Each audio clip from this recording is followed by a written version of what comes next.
Bhupesh Baghel ji, T.S.. Singhdeo जी, चरणदास महंत जी,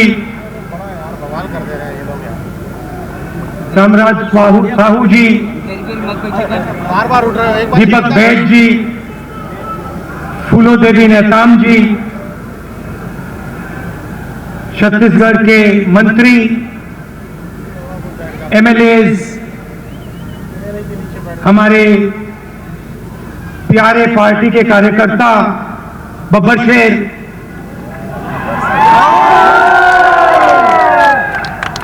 और शेरनिया, भाइयों और बहनों, छत्तीसगढ़ के युवाओं, प्रेस के हमारे मित्रों, आप सबका यहां बहुत बहुत स्वागत। इतनी गर्मी में आप आए, अपना कीमती समय आपने हमें दिया, हमारी बात सुनने आए, इसके लिए मैं बहुत आभारी हूं।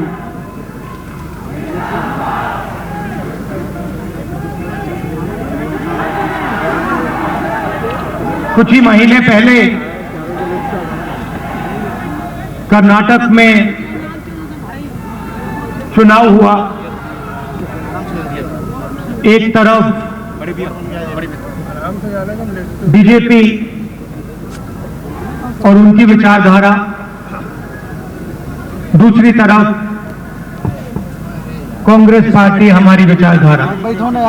प्रॉब्लम होती ना यार, एक बार बैठ जाना यार, बार बार मत उठना यार। उनका काम लोगों को बांटने का, नफरत फैलाने का, हिंसा फैलाने का।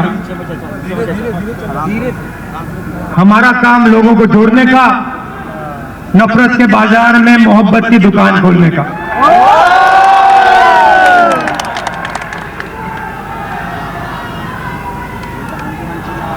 और कर्नाटक में हमने कहा, जैसे पहले हमने छत्तीसगढ़ में वायदे किए थे, किसानों को सही दाम देने का वायदा जो हमने पूरा किया, किसानों का कर्जा माफ किया, बिजली बिल हाफ किया, जैसे हमने यहां वायदे किए थे, वैसे ही हमने कर्नाटक में 5 वायदे किए। चुनाव से पहले बीजेपी के लोग हर बार वो कोई ना कोई नंबर निकाल देते हैं। कोई कहता है 230 सीट आएंगी, कोई कहता है 250 सीट आएंगी, मगर कर्नाटक में, कर्नाटक के हर गरीब व्यक्ति ने पूरा दम लगा के कांग्रेस पार्टी को जिताया। और वही यहां हुआ था। देखिए, एक बात मैं साफ करना चाहता हूं, बीजेपी और नरेंद्र मोदी जी हिंदुस्तान के 2-3 अरबपतियों के लिए काम करते हैं। नाम आप जानते हो। कुछ ही दिन पहले दुनिया के सबसे बड़े फाइनेंशियल अखबारों में अदानी जी के बारे में कहानी आई, आर्टिकल छपा। दुनिया के सबसे बड़े फाइनेंशियल न्यूज़पेपर में लिखा था, अदानी जी जो नरेंद्र मोदी जी के करीब हैं, उन्होंने हिंदुस्तान से हजारों करोड़ रुपया बाहर देशों में भेजा और उस पैसे से स्टॉक मार्केट में अपने शेयर का दाम बढ़ाया और उस पैसे से अदानी जी आपकी जो पूंजी है, आपका जो इंफ्रास्ट्रक्चर है, आपके जो एयरपोर्ट हैं, सुना है अब रेलवे स्टेशन भी उनको दिए जाएंगे।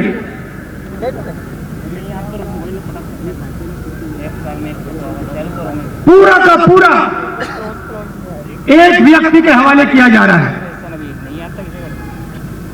और मैं साफ कहना चाहता हूं कि चाहे वो कर्नाटक की सरकार हो, छत्तीसगढ़ की हो, राजस्थान की हो, हिमाचल की हो, और जो अभी आने वाली है तेलंगाना, मध्य प्रदेश, ये सारी की सारी सरकारें गरीबों की सरकारें होंगी, अदानी की सरकारें नहीं होंगी। और प्रधानमंत्री को साफ कहना चाहिए, देश को बताना चाहिए और छत्तीसगढ़ के युवाओं को बताना चाहिए कि वो अदानी जी पर इंक्वायरी क्यों नहीं करवा रहे हैं। ऐसी क्या बात है कि नरेंद्र मोदी जी अदानी जी पर इंक्वायरी नहीं करा सकते हैं। 2-3 सवाल है भाई और बहनों, युवाओं। ये जो हजारों करोड़ रुपए हिंदुस्तान से बाहर गया, ये पैसा किसका था? पहला सवाल, ये अदानी जी का पैसा नहीं था, ये किसी और का पैसा था। किसका पैसा था? ये पहला सवाल है। प्रधानमंत्री जी कोई इंक्वायरी नहीं करवाएंगे।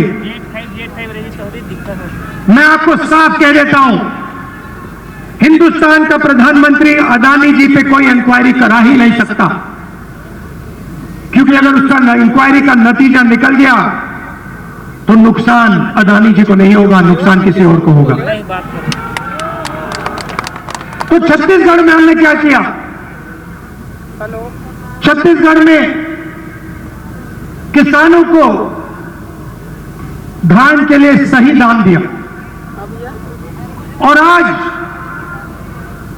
आप सारे प्रदेशों को देख लीजिए, लिस्ट निकालिए, सवाल पूछिए, धान के लिए सबसे ज्यादा पैसा कौन से स्टेट में मिलता है? जवाब मिलेगा छत्तीसगढ़, छत्तीसगढ़, छत्तीसगढ़।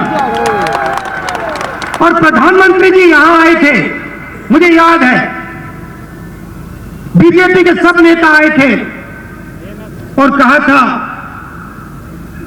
कि कांग्रेस पार्टी इस वायदे को पूरा नहीं कर सकती है। कहा था पैसा नहीं है। हमने साफ दिखा दिया, पैसा है और वायदा पूरा हमने कर दिया। जहां भी हम जाते हैं हम झूठे वायदे नहीं करते। 15 लाख रुपए का वायदा हम नहीं कर सकते। नरेंद्र मोदी जी ने कहा था काला धन वापस आएगा, 15 लाख रुपए बैंक अकाउंट में जाएंगे। उल्टा हजारों करोड़ रुपए हिंदुस्तान से बाहर जा रहा है। इंटरनेशनल अखबार कह रहे हैं कोई इंक्वायरी नहीं।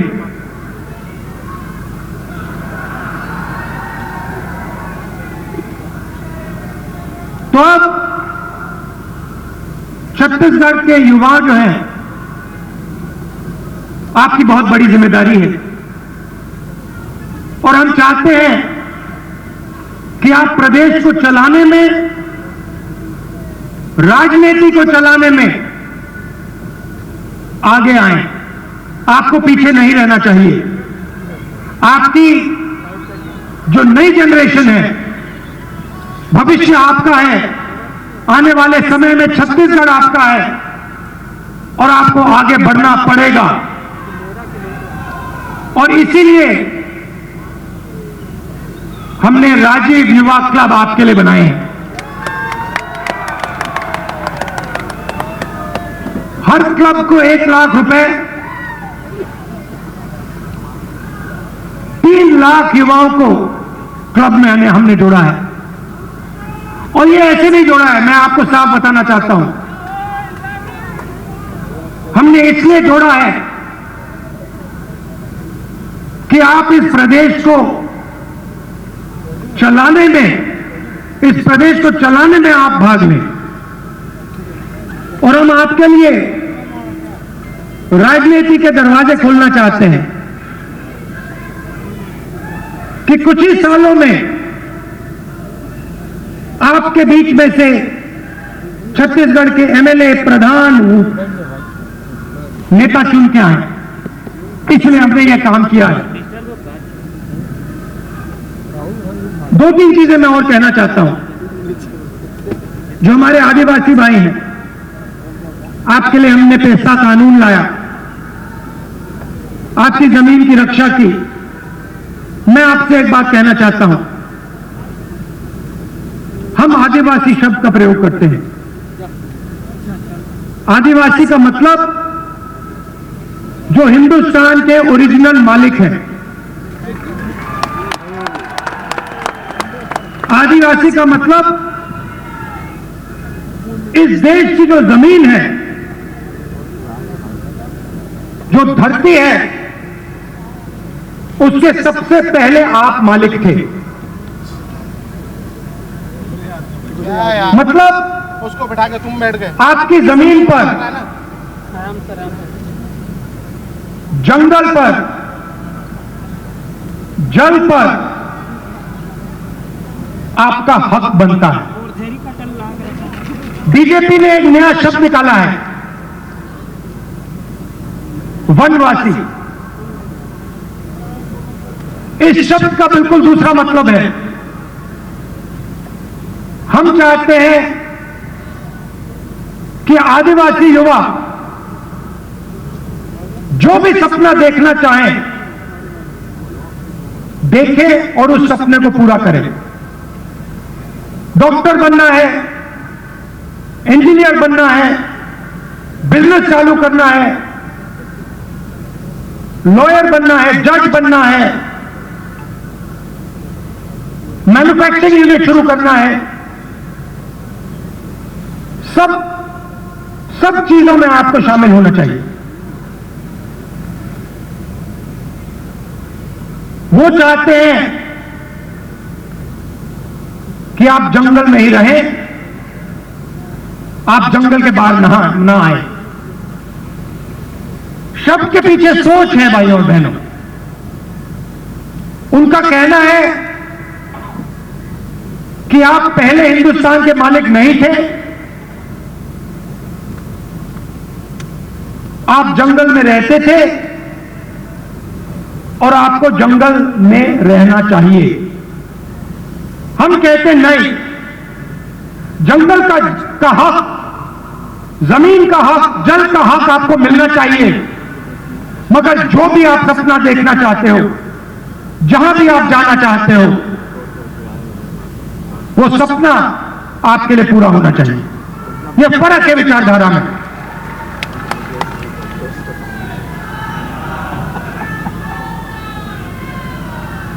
और पूरे देश में भाइयों और बहनों, पूरे देश में ये नफरत फैला रहे हैं। आदिवासियों को नया नाम दे देंगे,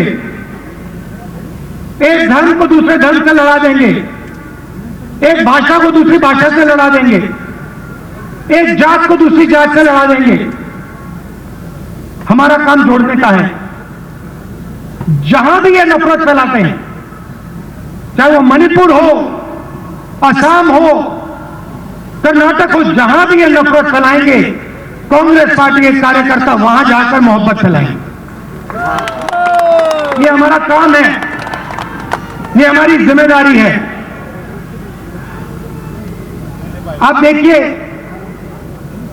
भारत जोड़ो यात्रा का यही लक्ष्य था। कन्याकुमारी से हम शुरू हुए, श्रीनगर तक गए,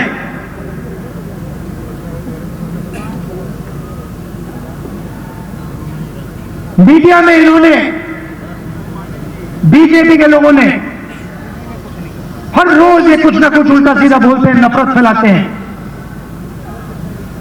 भारत जोड़ो यात्रा ने पूरे हिंदुस्तान को जोड़ने का काम किया।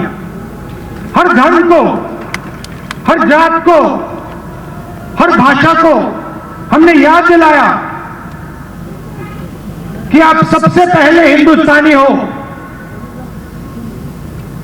और आप सबको एक साथ मिलकर, मोहब्बत के साथ, इज्जत के साथ रहना है। ये यात्रा का मैसेज था और ये बहुत गहरा मैसेज था, नया मैसेज नहीं था, बहुत पुराना मैसेज है। सदियों से यहां पे छत्तीसगढ़ में और बाकी प्रदेशों में लोगों ने ये मैसेज दिया है और यही कांग्रेस पार्टी का और हिंदुस्तान का डीएनए है।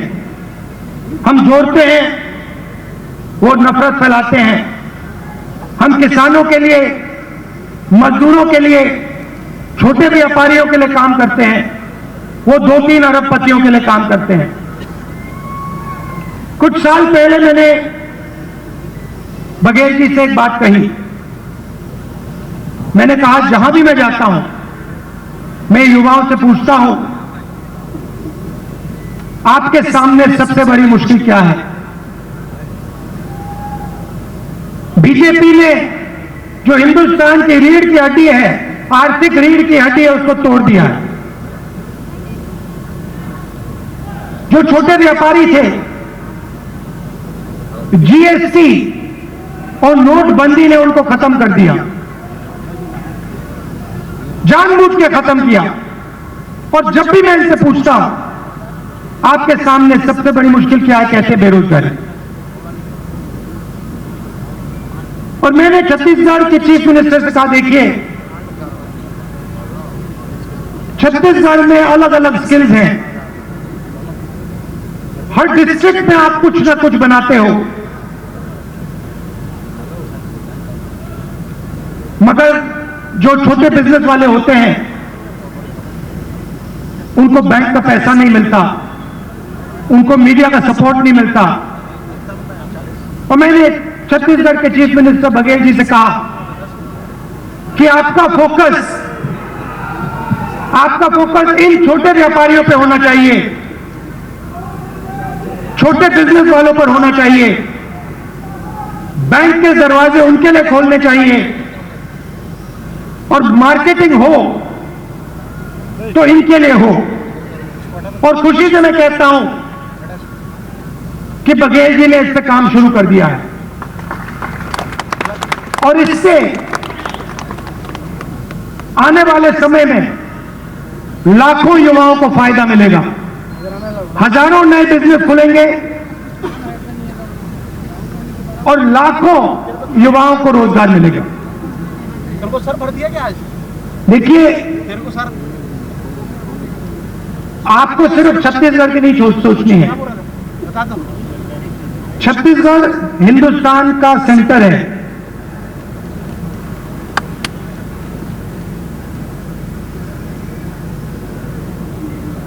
बंगाल से गुजरात कोई जाता है, छत्तीसगढ़ से निकलना पड़ता है। आप सेंटर लाइन पे हो और आपको देश का लॉजिस्टिकल सेंटर बनना चाहिए कि आप इंफ्रास्ट्रक्चर तैयार करिए कि छत्तीसगढ़ हिंदुस्तान का लॉजिस्टिकल सेंटर बने। जो भी माल बंगाल से गुजरात बाकी प्रदेशों में जाए वो यहां प्रोसेस हो, यहां से निकले एयरपोर्ट से। आप बाकी दुनिया को छत्तीसगढ़ से जोड़िए, सिर्फ हिंदुस्तान को नहीं, बाकी दुनिया को आप एयरपोर्ट से जोड़िए, छत्तीसगढ़ को जोड़िए कि हमारे जो युवा हैं, छत्तीसगढ़ के जो प्रोडक्ट्स हैं वो पूरी दुनिया में जाएं, सिर्फ हिंदुस्तान में न रहे। मुझे लगता है कि छत्तीसगढ़ की सरकार ने बहुत अच्छा काम किया है और आने वाले 5 सालों में भी यहां पे छत्तीसगढ़ की सरकार, कांग्रेस पार्टी की सरकार जबरदस्त काम करने जा रही है। कार्यकर्ताओं से मैं कहना चाहता हूं, आप हमारी रीढ़ की हड्डी हो, आप हमारे विचारधारा के लिए लड़ते हो। छत्तीसगढ़ में आपने हमें जिताया, राजस्थान में जिताया, कर्नाटक में जिताया, हिमाचल में जिताया, तेलंगाना में जिताओगे, फिर से छत्तीसगढ़ में जिताओगे, मध्य प्रदेश में जिताओगे, राजस्थान में जिताओगे।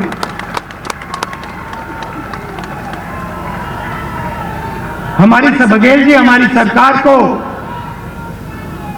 हमारे कार्यकर्ता की रक्षा करनी चाहिए।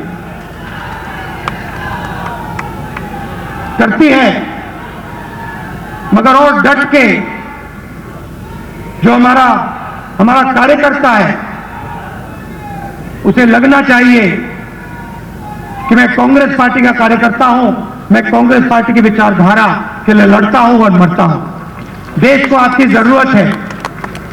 नफरत से देश आगे नहीं जा सकता है, हिंसा से देश आगे नहीं जा सकता है, अर्थव्यवस्था नहीं बढ़ सकती है।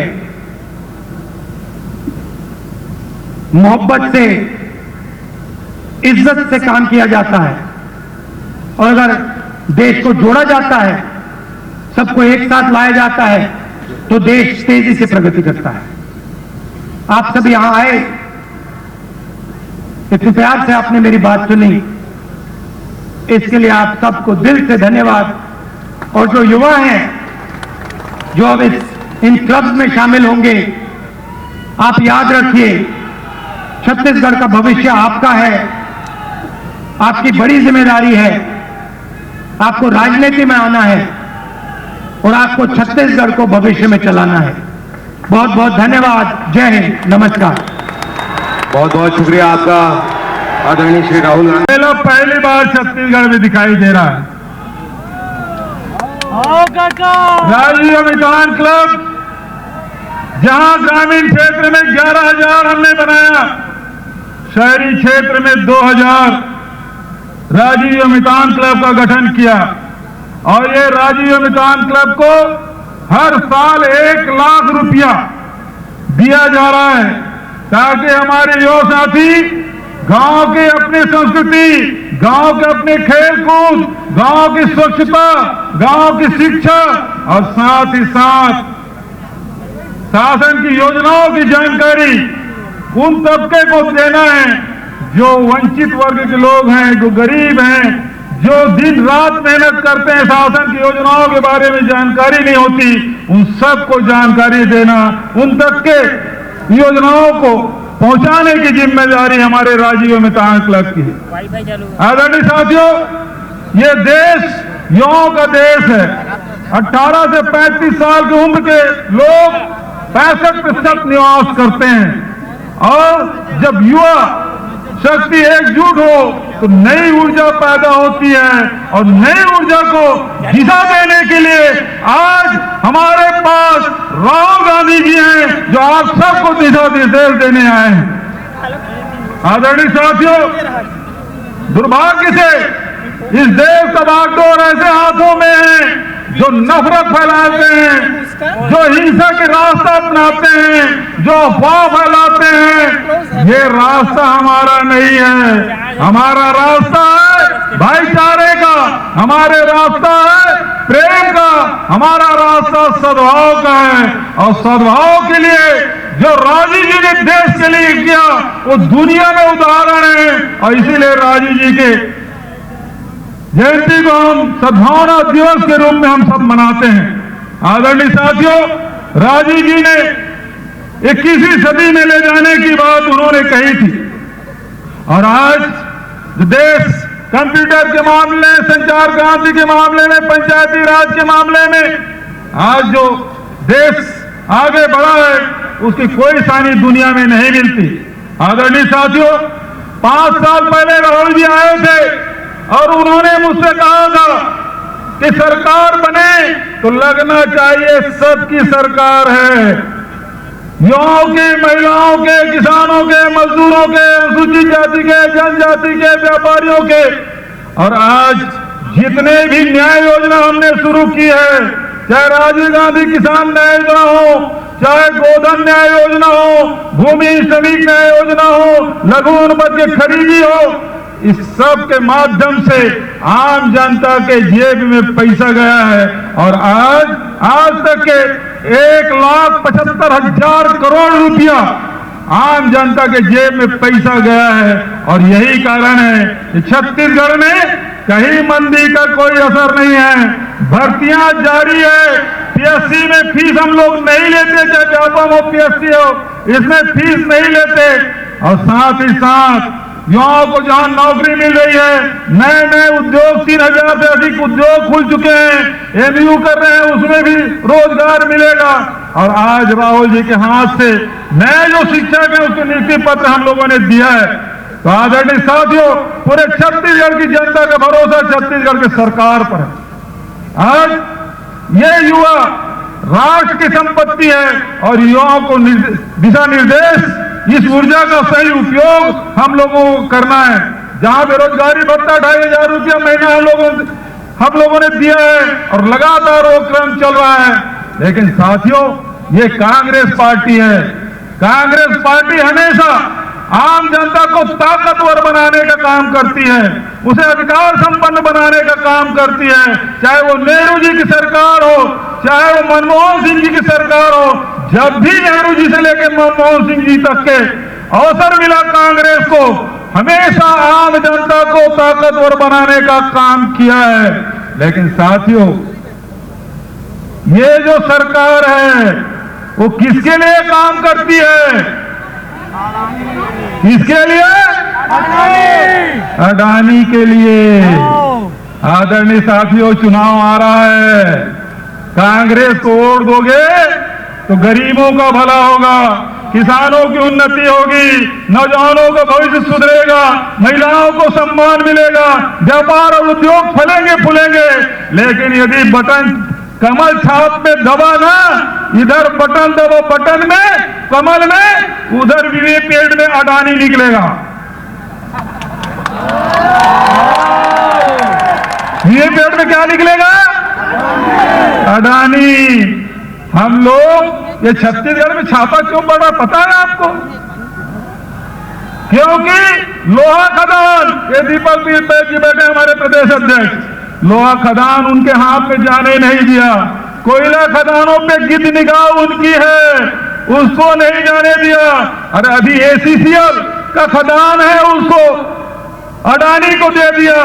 तो अडानी और खदान के बीच में कोई खड़ा है तो कांग्रेस पार्टी खड़ी है और कांग्रेस की सरकार खड़ी है।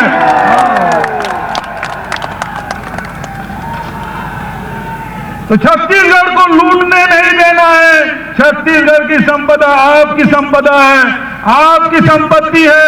इसकी राशि, छत्तीसगढ़ खजाने की राशि गरीबों में, किसानों में, मजदूरों में, युवाओं में, महिलाओं में बंटना चाहिए, न कि हमारे साहब के मित्रों को जाना चाहिए। जाने देंगे क्या आप? बस यही बात मैं कहना चाहता हूं। गर्मी बहुत है दोस्तों, खुले में बैठे हैं, लेकिन हमारे युवाओं में जोश है, उत्साह है। राहुल जी के भाषण आप सुनना चाहते हैं, सुनना चाहते हैं ना? आज मैं आपसे कहना चाहता हूं, अभी तक के जहां हमने गोधन न्याय योजना से महिला स्व सहायता समूहों को, लाखों लोगों को हमने रोजगार दिया, रीपा के माध्यम से लाखों लोगों को रोजगार मिल रहा है। आने वाले 5 साल में 12 से 15 लाख लोगों को रोजगार की व्यवस्था छत्तीसगढ़ की कांग्रेस सरकार करेगी। और अंत में एक बात की घोषणा मैं करना चाहता हूं। अभी हमने नियुक्ति पत्र दिया, राहुल जी ने मुझसे कहा, क्या कोरोना के समय तुम्हारे भाई स्टाइपेंड वगैरह देते थे 70, 80, 90% वाला? मैंने कहा साहब, उस समय थोड़ी सी आर्थिक तंगी थी तो हमने वो व्यवस्था कर दी। राहुल जी ने कहा, जो नौकरी में लगे हैं, जो 70, 80, 90% जो स्टाइपेंड था उसे समाप्त किया जाना चाहिए। और मैं राहुल जी के सामने घोषणा करता हूं, जो नई नियुक्ति मिली है उससे 70, 80, 90% की स्टाइपेंड नहीं होगा, ये मैं घोषणा करता हूं इन्हीं शब्दों के साथ, ताकि हमारे नौजवान जिनको नौकरी मिली है, जो 70, 80, 90% जो प्रभावित हो रहे थे, उसे आज समाप्त करने की घोषणा करता हूं। धन्यवाद। जय हिंद, जय छत्तीसगढ़।